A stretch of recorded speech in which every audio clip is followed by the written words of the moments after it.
Las cifras a veces dicen lo que las palabras no se atreven. El 11 de enero de 2023, a la medianoche, una canción de poco más de 3 minutos cambió la historia comercial del pop latino. BZRP Music Session número 53, la colaboración entre la colombiana Shakira y el productor argentino Bizarrap, debutó en YouTube con una velocidad que dejó atónitos a los ejecutivos de la industria musical. En las primeras 24 horas, el vídeo alcanzó 63 millones de reproducciones, convirtiéndose en el debut más visto de una canción en español en la historia de la plataforma.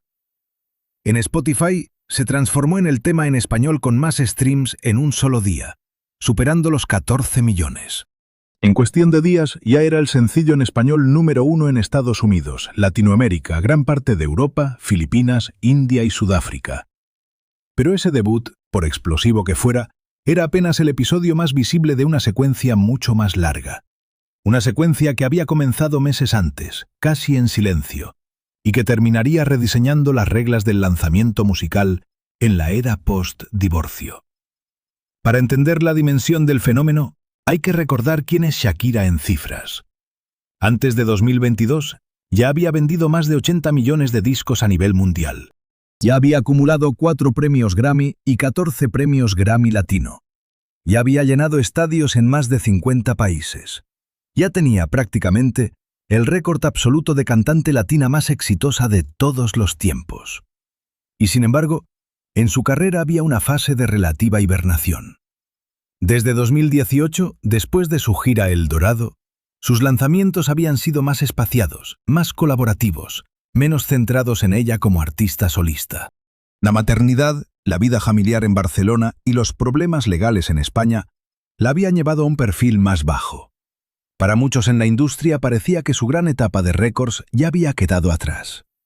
Esa percepción era exactamente la que se rompería entre abril de 2022 y marzo de 2024. En menos de 2 años, Shakira no solo recuperó su trono, lo reforzó con cifras que ninguna otra artista latina había alcanzado antes en una etapa tan tardía de su carrera. La secuencia comercial post-ruptura empezó con sutileza. En abril de 2022, 2 meses antes del comunicado oficial de separación, Shakira lanzó Te Felicito, junto al puertorriqueño Rauw Alejandro. La canción acumuló más de 1.000 millones de reproducciones en YouTube en pocos meses. Para muchos analistas, fue la primera señal codificada de la ruptura, aunque en su momento se interpretó simplemente como un tema bailable. En octubre llegó Monotonía, esta vez con Ozuna. Fue una balada melancólica que pasó las 500 millones de visualizaciones en pocas semanas y debutó número 1 en Billboard Latin Hot. Las letras hablaban de una relación que se había gastado por la rutina, y esta vez nadie tuvo dudas. Pero la verdadera detonación llegó en enero de 2023 con la sesión número 53 de Bizarrap. Esa canción no solo rompió récords de plataforma, rompió récords de impacto comercial colateral. La marca Casio reportó un incremento del 400% en las búsquedas online. Renault, fabricante del Twingo, vio multiplicarse las menciones de su modelo más modesto. Marcas que jamás habían pagado un solo dólar por aparecer en una canción se vieron de pronto en el centro de una conversación global. El éxito comercial no se detuvo. En febrero de 2023, apenas un mes después, Shakira publicó Te Cuoje, junto a la también colombiana Karol G. La canción debutó número 1 simultáneo en Billboard Hot 100 Global, en Billboard Latin Songs y en el top de Spotify mundial. Era la primera vez que 2 artistas latinas femeninas ocupaban el primer puesto global juntas. En mayo llegó Acróstico, una balada más íntima dedicada a sus hijos.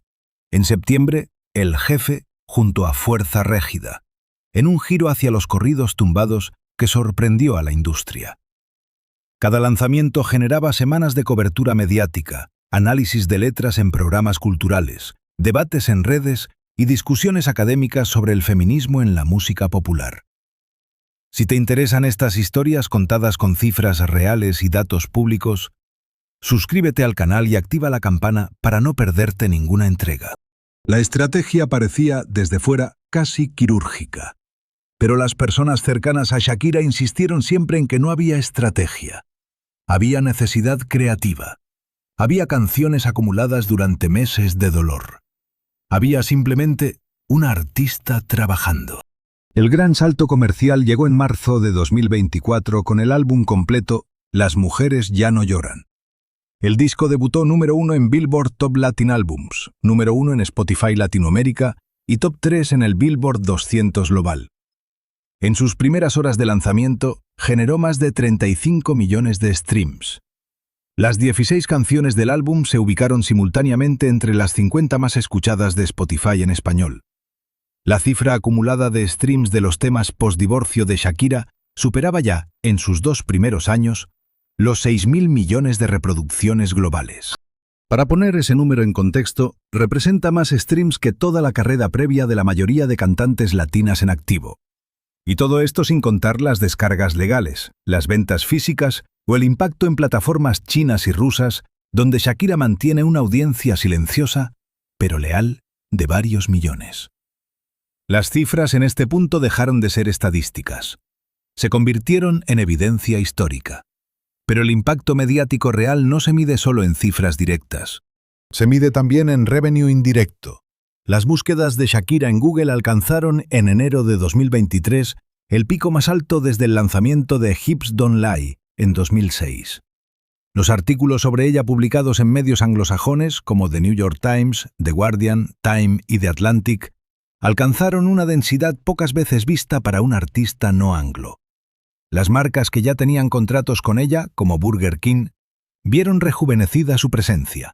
Otras que jamás habían colaborado con ella, como Dunkin', Puma o Coca-Cola en versiones latinas, se acercaron en los meses siguientes. Las cifras totales de patrimonio reportadas por Forbes a finales de 2023 ubicaban a Shakira como la segunda artista latina con mayor ingreso del año, solo detrás de Bad Bunny. Detrás de esas cifras había, por supuesto, una infraestructura profesional muy bien organizada. Pero detrás de la infraestructura había algo más difícil de cuantificar. Había una conexión emocional masiva con una audiencia global que decidió, en aquel enero, hacer suya cada canción. Hoy las cifras post-divorcio de Shakira se estudian en escuelas de negocio y en facultades de comunicación de todo el mundo.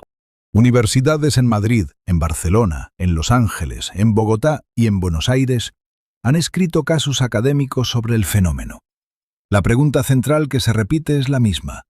¿Cómo logró un artista de 46 años, en una industria que sistemáticamente ignora a las mujeres mayores de 40, romper récords absolutos en un género dominado por adolescentes?